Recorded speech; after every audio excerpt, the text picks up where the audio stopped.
चलो, so we will going to start limit and derivative. Limit and derivative को समझाने के लिए मैं आपको एक छोटा सा एग्जांपल देता हूँ। ठीक है, सबसे पहले एक एग्जांपल देता हूँ बहुत अच्छा सा, फिर आपको बताता हूँ लिमिट एंड डेरिवेटिव होती क्या है। देखो, आप लोगों को फंक्शन का मतलब पता है क्या? फंक्शन क्या होता है?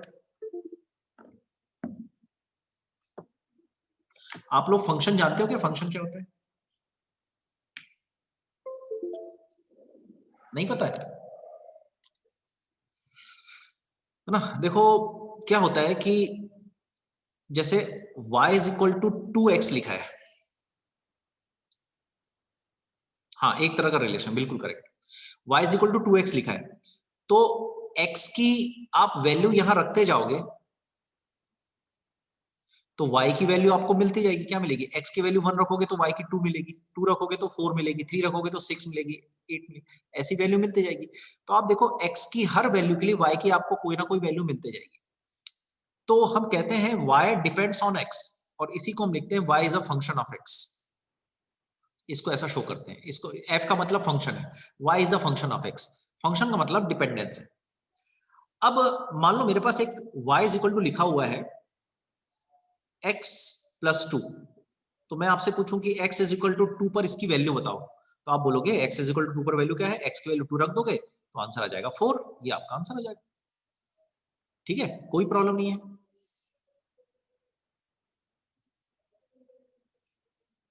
ठीक है, यहां तक कोई प्रॉब्लम नहीं है। अब मैं बोलूं दूसरा ले लिया।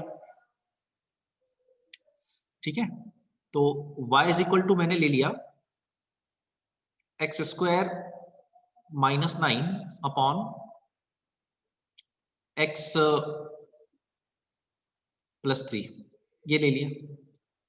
ठीक है, अब मैं आपसे पूछूं कि x इज इक्वल टू 3 पर इसकी वैल्यू बताओ, तो बता दोगे क्या? y is equal to 3 square minus 9 upon 3 plus 3, तो ये कितना आ जाएगा?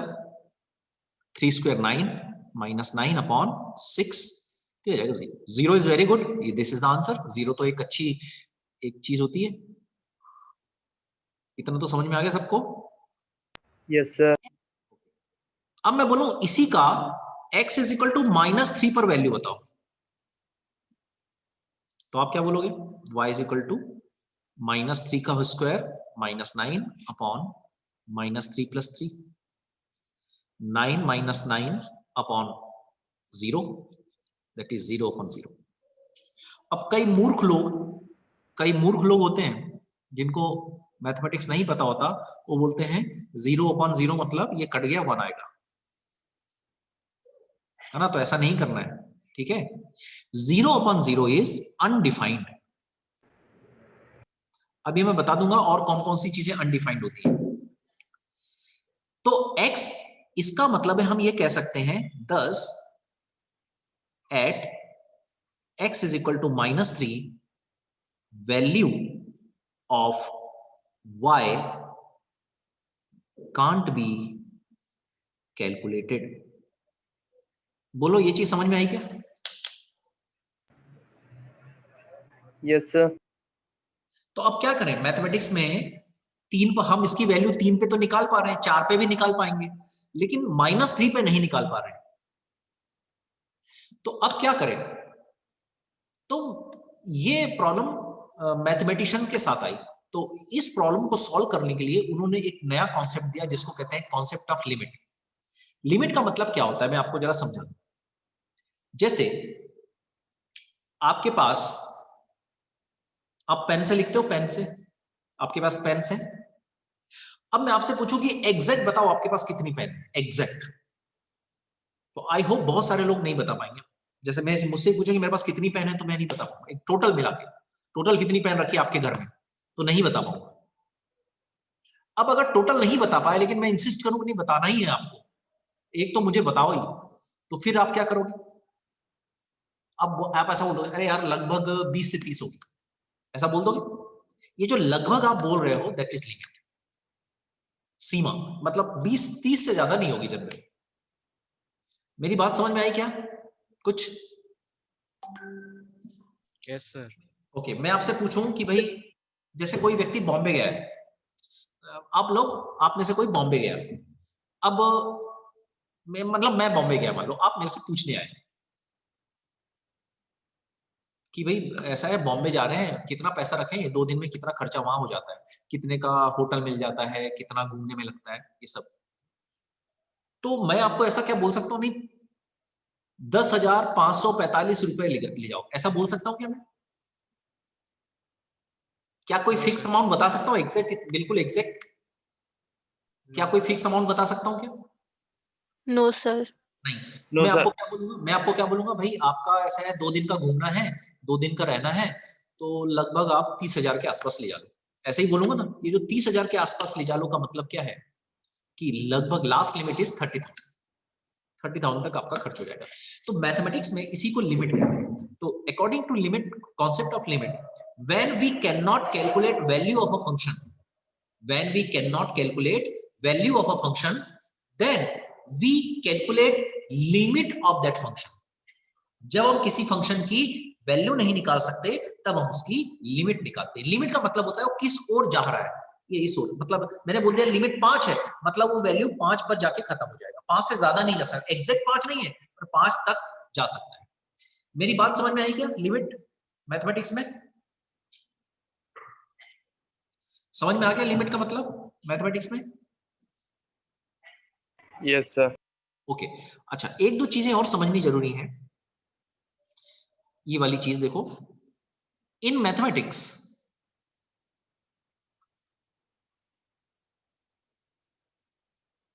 डिवाइडेशन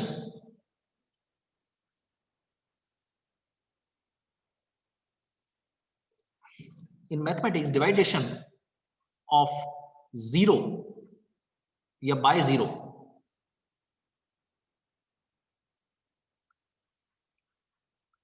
इज नॉट अलाउड। क्या मतलब हुआ इसका? मतलब जीरो से डिवाइड आप नहीं कर सकते। जैसे मैं आपसे बोलूं 5 इज इक्वल टू 6 प्रूव करो, तो ये तो ऑब्वियसली इनवैलिड है। लेकिन अगर कोई बोले कि सर मैं प्रूव कर देता हूं, कैसे? 5 अपॉन 0, 6 अपॉन 0, तो 1 अपॉन 0 कितना होता है? इन्फिनिट होता है ना। तो ये बोला इन्फिनिट और ये भी इन्फिनिट। या कोई बोले कि 5 into 0 is equal to 6 into 0, क्योंकि सेम चीज का मल्टीप्लाई दोनों तरफ कर सकते हैं, तो जाएगा 0 इज इक्वल टू 0। तो इस तरह से जीरो का डिवाइड या मल्टीप्लाई ऐसा पॉसिबल नहीं है, वरना तो दुनिया की हर चीज प्रूव हो जाएगी। मेरी बात समझ में आई क्या? तो जैसे अगर अपने पास ये जो फंक्शन था, क्या था? X square minus 9 upon x plus 3, ये था। तो x इज इक्वल टू -3 पर हम वैल्यू नहीं निकाल सकते। क्यों नहीं निकाल सकते? क्योंकि -3 रखने पर इसका आंसर क्या आ रहा है? 0 अपॉन 0, ये अनडिफाइंड आ रहा है ना। वैसे वही बात है कि 0 से डिवाइड पॉसिबल नहीं है। अब अगर ये अनडिफाइंड आ रहा है तो हम इसकी क्या निकालेंगे? लिमिट। जब किसी पॉइंट पर किसी फंक्शन की वैल्यू नहीं निकाली जा सकती या अनडिफाइंड आती है तो हम उसकी क्या निकालते हैं? लिमिट। लिमिट को लिखते कैसे हैं? ऐसा लिखते हैं, लिमिट किस पर निकालनी है आपको? -3 पर। तो यहां लिमिट, इसको पढ़ते हैं x टेंडिंग टू -3, ये लिमिट का नोटेशन है। और किसकी लिमिट निकालना है आपको? X square minus 9 upon x plus 3। ये वाली बात समझ में आई क्या? क्यों ये समझ में आया यहां तक? ये ऐसा क्यों लिखा है? लिमिट क्यों निकाल रहे हैं? क्यों समझ में आया क्या? बताओ जल्दी से। हाँ सर, आ गया। आ गया? सर तो से एक बार बताओ ना, क्या? कौन सा? सर लिमिट वाला एक बार बताओ। नहीं देखो यहां तक पहले देख लो, ये यहां तक। क्या हम x इज इक्वल टू -3 पर y की वैल्यू निकाल सकते हैं? यस या नो बोलो। No sir. नो। तो जब किसी फंक्शन की वैल्यू हम किसी पॉइंट पर नहीं निकाल सकते, या जब किसी फंक्शन की वैल्यू हम नहीं निकाल पाते हैं, तो हम उस फंक्शन के लिए लिमिट का यूज करते हैं। लिमिट का मतलब होता है कि चलो हमको एग्जैक्ट वैल्यू तो नहीं पता, पर ये बता सकते हैं कि वो जो फंक्शन है वो किस वैल्यू पर जा रहा है, किस तरफ जा रहा है, ये मतलब हुआ। तो लिमिट का यूज हम तब करते हैं जब हमको फंक्शन की वैल्यू नहीं पता हो या नहीं मिल पाती। क्या ये वाली बात समझ में आ रही है क्या? Yes sir. तो हमने यहाँ लिमिट का यूज क्यों किया? इसको LIM लिखते हैं शॉर्ट में, और यहाँ लिख देते हैं x टेंडिंग टू -3। क्यों? क्योंकि -3 पर वैल्यू नहीं मिल रही है। अब देखो x इक्वल टू +3 पर क्या y की वैल्यू मिल जाएगी क्या? बताओ, यस या नो बताओ। +3 पर ये वैल्यू मिल जाएगी क्या?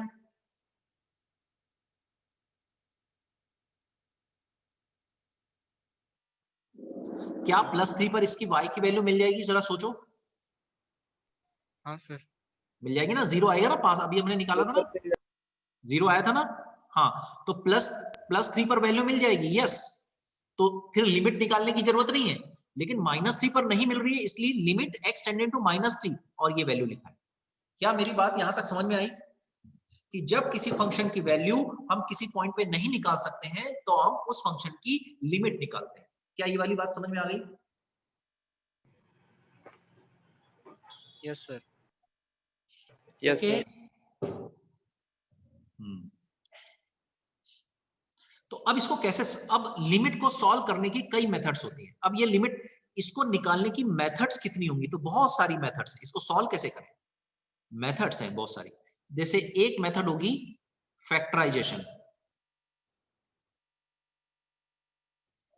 दूसरी मेथड होगी रैशनलाइजेशन, कभी कभी हमको रैशनलाइजेशन की जरूरत पड़ेगी, और तीसरी जो मेथड होती है वो सम स्पेसिफिक फॉर्मूले, सम स्पेसिफिक फॉर्मूले। ये जनरली ये तीन मेथड यूज होगी। तो पहले मैं आपको कब कौन सी मेथड यूज होगी ये डिपेंड करेगा कि किस तरह की लिमिट है। तो पहले अभी फैक्टराइजेशन बताता हूं। देखो इसको फैक्टराइजेशन से कैसे सॉल्व करेंगे। लिमिट x टेंडिंग टू -3, बताओ ये x, इसको ऐसा लिख सकते हैं क्या? x² -3 का स्क्वायर, बोलो क्या ऐसा लिख सकते हैं? क्या इसको ऐसा लिख सकते हैं?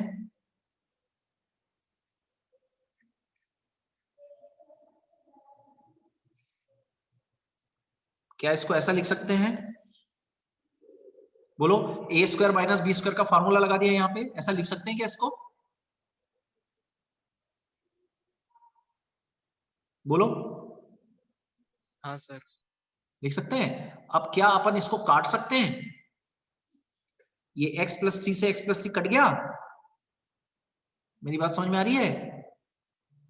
तो क्या बचेगा? Limit x tending to -3 x -3। अब सोचो, अगर इसमें, क्या अभी भी ये अनडिफाइंड है? क्या इसमें -3 रख दूंगा तो अनडिफाइंड आएगा क्या? चेक करो, -3 डायरेक्ट रखो, जब वैल्यू रख देंगे तो लिमिट हट जाएगा। -3 -3, ये तो -6 आ गया, ये तो वेल डिफाइंड हो गया। इसका मतलब है हम बोलेंगे y limit x tending to -3 x² -9 upon x+3 is equal to 6। मतलब इसकी एग्जैक्ट वैल्यू तो हम नहीं बता सकते, लेकिन जब x -3 की ओर जा रहा है तो ये पूरा फंक्शन 6 की ओर, -6 की ओर जा रहा है। क्या ये वाली बात समझ में आई? ये जा रहा है, टेंडिंग टू यूज करेंगे हम, मतलब इस फंक्शन की वैल्यू 6 की ओर जा रही है। इज इक्वल टू लिखा है मतलब जा रही है, एग्जैक्ट नहीं है। सर हमको क्या क्या लिखना है? क्या लिखा तुमने अरमान, क्या क्या लिखे हो तुमने? हमको क्या क्या लिखना है मतलब?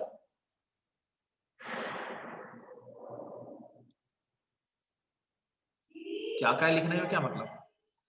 क्यों, ये वाली बातें समझ में आई क्या?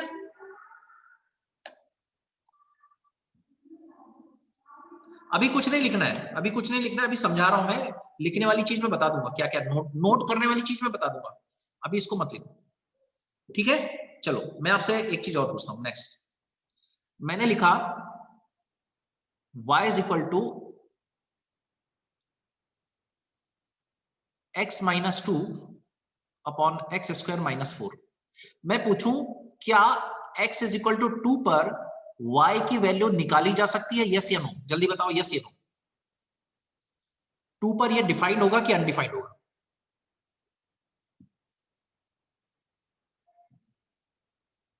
Sir undefined. अनडिफाइंड होगा। अनडिफाइंड को मैं ऐसा लिखूंगा, ठीक है, UND। अनडिफाइंड होगा, तो अनडिफाइंड होगा तो क्या निकालना पड़ेगा? इसकी लिमिट किस पर निकालना पड़ेगा? 2 पर। कैसे निकालेंगे? x -2 x² -4। अब सोचो क्या इसको सॉल्व किया जा सकता है? आप बोलेंगे यस, सॉल्व तो किया जा सकता है। x माइनस टू, यहां क्या रखेंगे x माइनस टू, और यहां क्या होगा x प्लस टू। बोलो ऐसा कर सकते हैं, इसको फैक्टराइज कर सकते हैं क्या? Yes sir. Okay, x minus two से x माइनस टू कैंसिल हो गया, तो क्या बचा? Limit x tending to 2 1 upon x plus to.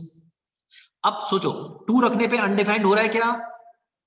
अगर अनडिफाइंड होता है तभी अपन सॉल्व करते हैं, डिफाइंड हो जाता है सॉल्व नहीं करते। नहीं हो रहा है ना, देखो, क्योंकि 2 रख देने पर तो ये तो 1 अपॉन 2 प्लस 2 हो जाएगा, मतलब 4 आंसर, 1/4 आंसर आ जाएगा।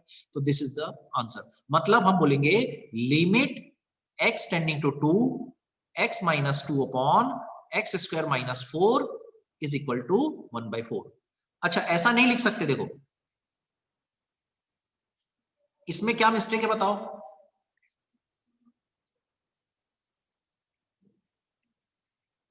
इन दोनों स्टेटमेंट में अंतर समझ में आता है क्या?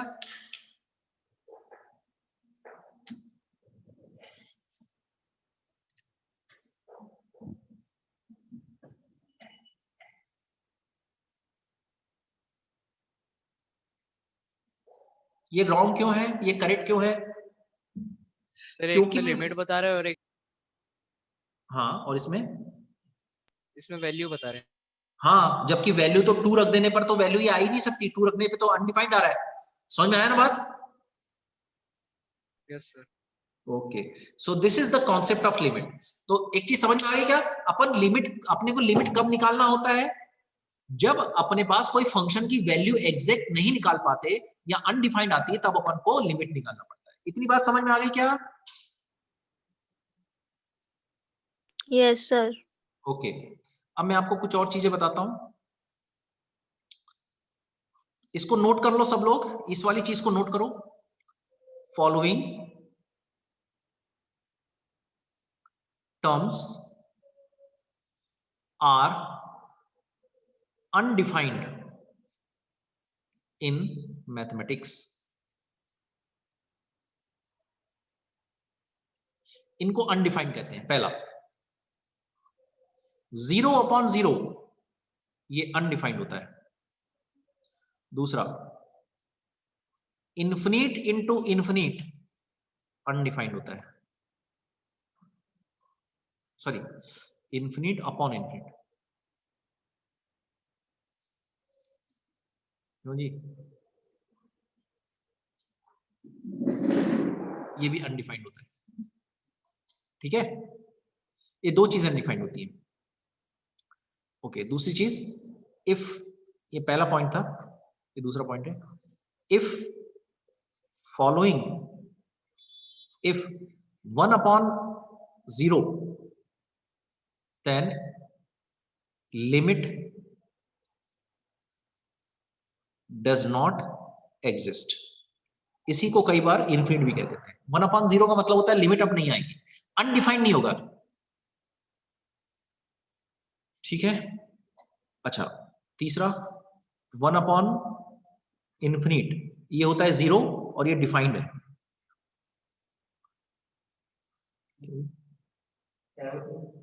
नहीं, क्यों, इतनी चीजें समझ में आ गई क्या?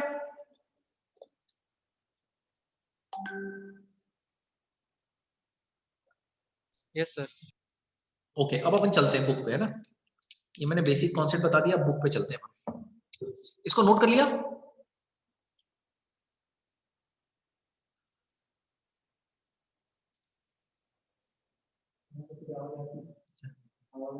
हाँ,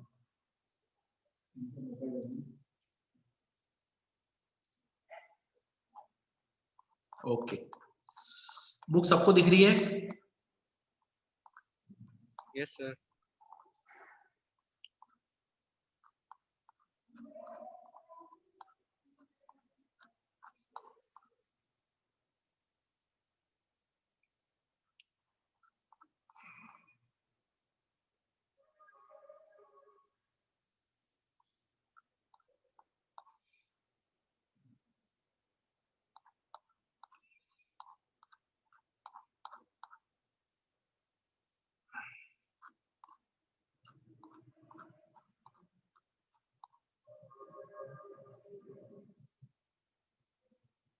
ओके, जैसे ये क्वेश्चन है, इसको जरा देखो।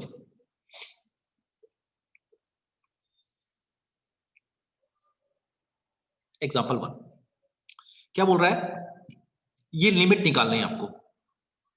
लिमिट कहां पे निकालनी है, x टेंडिंग टू 1। तो जो सबसे पहली चीज आपको सोचना है, क्या 1 रख देने पे ये अनडिफाइंड हो रहा है? सोचो जरा, बताओ जरा, सोच के बताओ। अगर मैं यहां 1 रख दूंगा तो अनडिफाइंड होगा क्या? अनडिफाइंड मैंने बता दिया है क्या होता है। अनडिफाइंड कौन कौन सी चीजें होती है? 0/0, इंफिनिट अपॉन इंफिनिट, ये अनडिफाइंड होता है। क्या इन दोनों में से कुछ हो रहा है? सोचो जरा। No sir. नहीं हो रहा है, नहीं हो रहा है। तो अगर अनडिफाइंड नहीं हो रहा है तो क्वेश्चन को अपने को डायरेक्ट सॉल्व करना है, ध्यान रखना। अगर अनडिफाइंड होता है तो फिर अपने को मेथड्स लगानी है, जैसे फैक्टराइजेशन अपने लगाया। अगर नहीं हो रहा है तो इसको डायरेक्ट करना है। डायरेक्ट कैसे करेंगे? सीधे वैल्यू रख दो। तो हम बोलेंगे limit x tending to 1 x³ minus x² plus 1। मतलब ये तो इसकी तो वैल्यू ही निकाली जा सकती है, तो कोई लिमिट की कोई जरूरत नहीं, सीधे 1 रखेंगे। 1 का क्यूब माइनस 1 का स्क्वायर प्लस 1, कितना आ जाएगा? 1 माइनस 1 प्लस 1, दैट इज 1। क्या मेरी बात समझ में आई? क्या मेरी बात समझ में Yes, आई? sir. या अच्छा ये बताओ, लिमिट की वैल्यू अपन डायरेक्ट कब पुट करेंगे? ये डायरेक्ट मैं कब पुट करूंगा? जब वैल्यू अनडिफाइंड ना हो। हाँ, वेरी गुड। अच्छा, अब जरा इस सेकंड क्वेश्चन में देखो, क्या इसको डायरेक्ट पुट करने में इन दोनों में से कुछ आ सकता है क्या?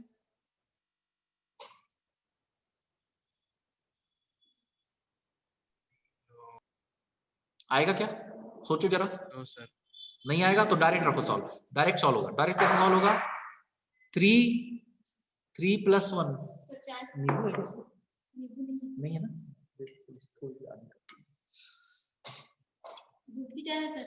हाँ, वेरी गुड, फिर तो बहुत अच्छी बात। क्या दूध लाए थे ना? आज कैसे लाइए दूध? वो आए ना डूबी सर। कुछ पल्ले पड़ रहा है क्या? तो आंसर कितना आ जाएगा इसका? 12 आंसर आ जाएगा क्या? आपके दिमाग की नसों में मेरी बातों का सेंस प्रवेश कर रहा है? आया समझ में? जी हाँ सर। Very good. ओके, अच्छा इस क्वेश्चन को कैसे सॉल्व करोगे? क्या इसको -1 रख देने पे अनडिफाइंड होगा क्या? सोचो जरा, ये दोनों में से कोई आएगा क्या? नहीं आएगा। डायरेक्ट रख दे वैल्यू, तो पहले 1, सेकंड में -1, फिर -1 का स्क्वायर, फिर -1 का क्यूब, फिर -1 का 4, फिर -1 का 5, फिर -1 का 6, फिर -1 का 7, फिर -1 का 8, फिर -1 का 9, फिर -1 का 10, ऐसा रखेंगे। तो जो ये कैंसिल हो जाएगा, ठीक है। -1 का स्क्वायर +1 होता है, -1 का क्यूब -1 होता है, तो ये दोनों टर्म कैंसिल हो जाएंगे। आई बात समझ में? -1 का 4 +1 होता है, और -1 का 5 -1 होता है, ये भी कैंसिल हो जाएगा। 7 और ये वाला भी कैंसिल हो जाएगा, ये वाला और ये वाला भी कैंसिल। लास्ट में -1 का 10 बचेगा। -1 का 10 मतलब इवन की पावर मतलब 1 आंसर आ जाएगा। क्यों, ये वाला क्वेश्चन समझ में आया क्या? जल्दी बताओ।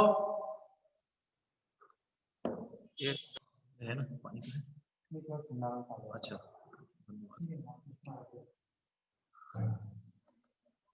क्यों, ये वाली चीज समझ में आई क्या?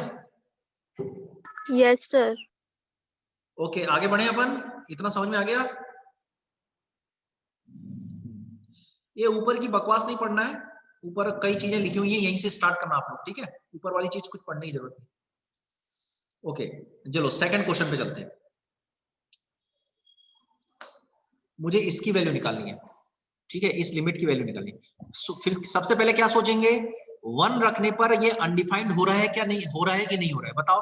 1 रखने पर 0/0, इंफिनिट अपॉन इंफिनिट, इन दोनों में से कुछ आ सकता है क्या? सोचो जरा, सोचो। नहीं सर। तो फिर क्या करेंगे? डायरेक्ट वैल्यू रखेंगे। रखो 1, रखो 1 का स्क्वायर प्लस 1 अपॉन 1 प्लस 100, कितना आ जाएगा?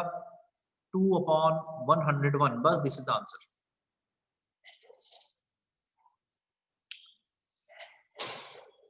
क्या मेरी बात समझ में आ गई? ये वाला क्वेश्चन समझ में आ गया?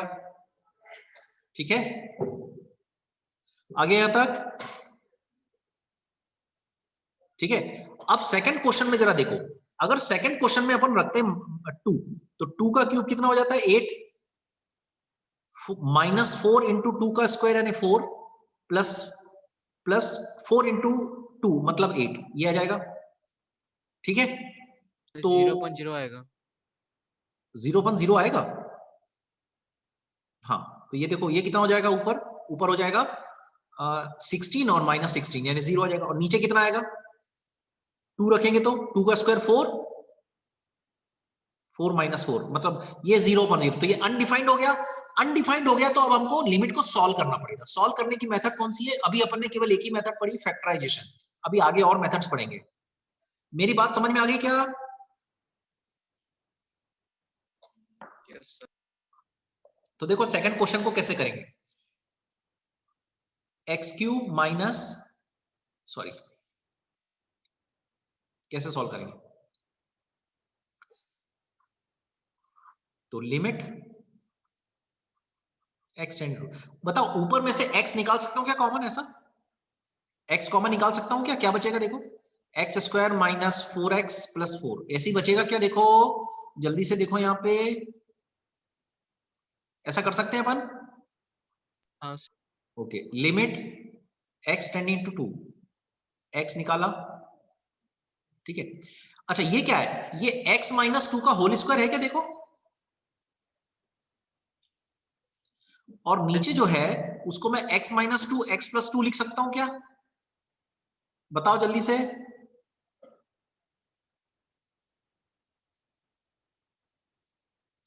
देखो इस x माइनस 2 से x माइनस 2 कैंसिल हुआ, तो ऊपर क्या बचा? x into 2 upon x plus 2।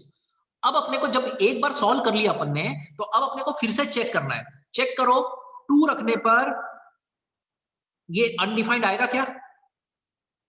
रख के देखो, 2 into 2 upon 2 plus 2 that is 4 upon 4 that is 1। बस दिस इज आंसर। अनडिफाइंड नहीं आया मतलब आंसर। अगर अनडिफाइंड आया तो मतलब एक सॉल्व और करना है, और कुछ मेथड लगा के सॉल्व करना है। क्यों, क्वेश्चन समझ में आया?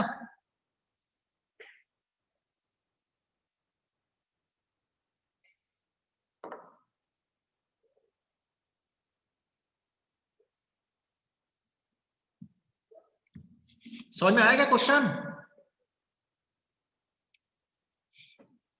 देखो ये वाला और ये वाला क्वेश्चन बिल्कुल सेम है, बस ये उल्टा है कि नहीं? ये वाला कर लोगे, थर्ड वाला, इसका भी आंसर वही आएगा, उल्टा करने पे भी वही आंसर आएगा। क्यों भाई? Yes sir. ओके, सर इस वो तो क्वेश्चन को ऊपर तो x माइनस 2 का स्क्वायर था ना।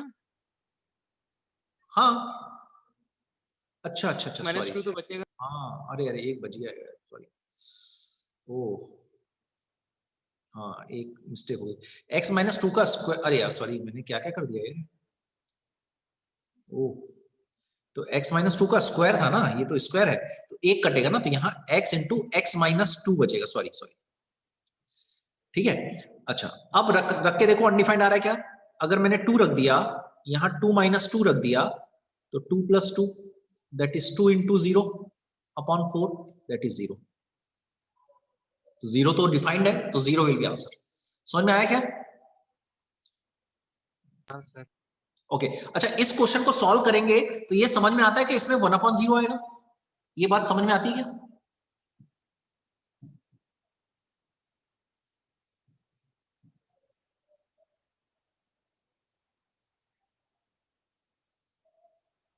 क्यों, इसको सॉल्व करेंगे तो 1/0 आता है, ये वाली बात समझ में आ रही है क्या? बोलो।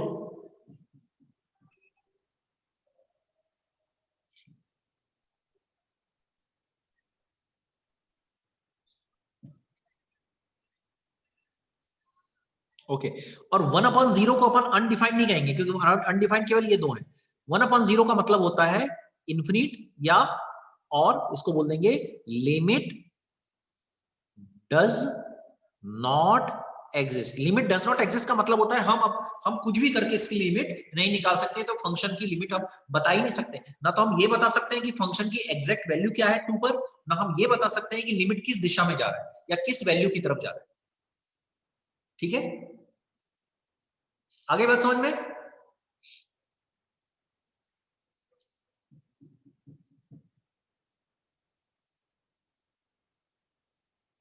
ओके, आगे बात समझ में ना?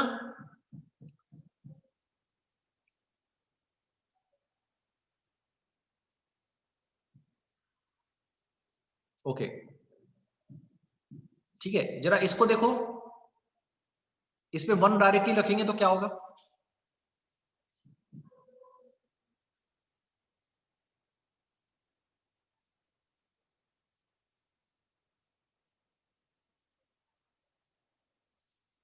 रख के देखो, देखो इसमें 1 अगर अपन डायरेक्टली रखेंगे तो क्या मिलेगा? 1 - 2 upon 1 - 1 plus sorry minus 1 upon 1 - 3 plus 2, तो ये मिल जाएगा -1 अपॉन 0 -1 अपॉन, ये भी 0 हो जाएगा। 1 अपॉन 0 को तो अपन इन्फिनिट कह देते हैं, तो infinite minus infinite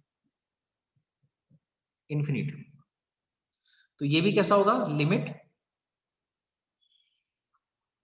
does not exist. क्या ये वाला क्वेश्चन समझ में आ गया? क्या पांचवा क्वेश्चन भी समझ में आया क्या सबको? जल्दी बताओ।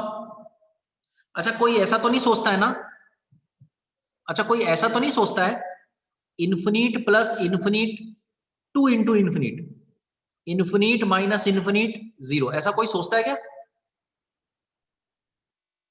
सर हम हाँ नो सर।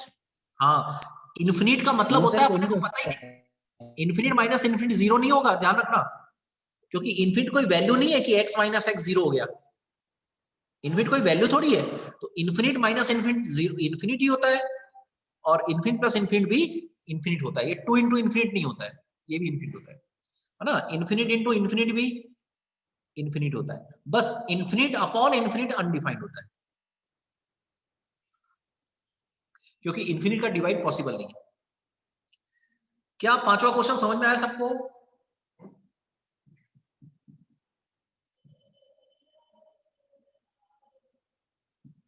बोलो, ये पांचों क्वेश्चन समझ में आ गया सबको? ये सारे एग्जांपल समझ में आ गए? ओके, सो आज की क्लास हम लोग यहां पे एंड करते हैं, कल इसके आगे चलेंगे। ओके, सभी लोग 1 मिनट, सभी लोग जो हैं कल भी आए, ठीक है? आप लोग आते नहीं है,